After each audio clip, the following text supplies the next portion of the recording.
मुआशी तरक्की, बड़ी सनतों और बड़ी फसलों की पैदावार के अहदाफ हासिल न हो सके। शरह तरक्की 2.68% रही, हदफ 3.6% था। कौमी इक़्तिसादी सर्वे जारी, बड़ी सनतों की पैदावार में 1.5% कमी, ज़रई शोबे की तरक्की में 0.56% इजाफा, बड़ी फसलों की पैदावार में भी कमी। मईशत का हजम $400 अरब से बढ़ गया। हर पाकिस्तानी की औसत सालाना आमदन में $1662 से बढ़कर $1824 हो गई। शरह सूद 22 से कम होकर 11% पर आ गई। तरसीलात ज़र 37 से $38 अरब तक पहुंच गई।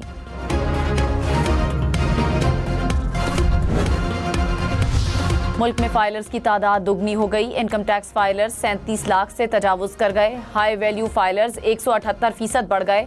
टैक्स रेवेन्यू में 25.8% इजाफा, नॉन टैक्स रेवेन्यू में 68% इजाफा। टैक्स टू GDP 5 साल की बुलंद तरीन सतह पर पहुंच गई।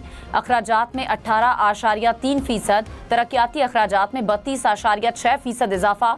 करंट अकाउंट खसारा सरप्लस में तब्दील। करंट अकाउंट खसारा $1.9 अरब, मालियाती खसारा कम होकर 2.6% रह गया। अप्रैल 2025 में महंगाई की शरह 60 साल की कम तरीन सतह पर पहुंच गई। वजीर खजाना मोहम्मद औरंगजेब ने कहा, इस वक्त महंगाई की शरह 29% से कम होकर 4.6% है। मईशत में बेहतरी आ रही है। IMF प्रोग्राम से हमारा एतमाद बहाल हुआ। मईशत की लीकेज को रोकना है। पेंशन इस्लाहात की गई। तवानाई इस्लाहात से रिकवरियां शानदार रहीं। टेक्नोलॉजी से टैक्सों के निज़ाम में बेहतरी ला रहे हैं। गर्दिशी कर्जे पर काबू पाने के लिए बैंकों से 1200 अरब रुपए लिए जाएंगे। मुल्क में अस्पतालों की तादाद 1696 है। बुनियादी मराकज़ सेहत की तादाद 5434 है। मुल्क में रजिस्टर्ड डॉक्टर्स की तादाद 3,19,000 से ज़ायद रिकॉर्ड। इक़्तिसादी सर्वे रिपोर्ट के मुताबिक रवा माली साल सेहत आमा के लिए GDP के 0.9% अखराजात किए गए।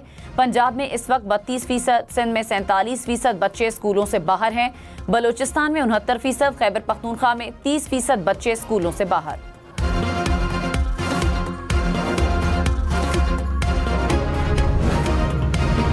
$175 खरब रुपए का बजट कल पेश किया जाएगा। सरकारी मुलाजमीन की तनख्वाहों और पेंशन में 10% इजाफे की तजवीज़। ग्रेड 1 से 16 तक मुलाजमीन को 30% डिस्क्रिशनरी अलाउंस मिलने का इम्कान। प्रॉपर्टी की खरीदारी पर फेडरल एक्साइज ड्यूटी खत्म करने की तजवीज़। फ्री लांस आमदनी कमाने वालों पर टैक्स आयद करने की तजवीज़। खाद, कीड़े मार अद्वियात और बेकरी आइटम्स पर भी टैक्स लगेगा। मशरूबात और सिगरेट्स सस्ते होंगे।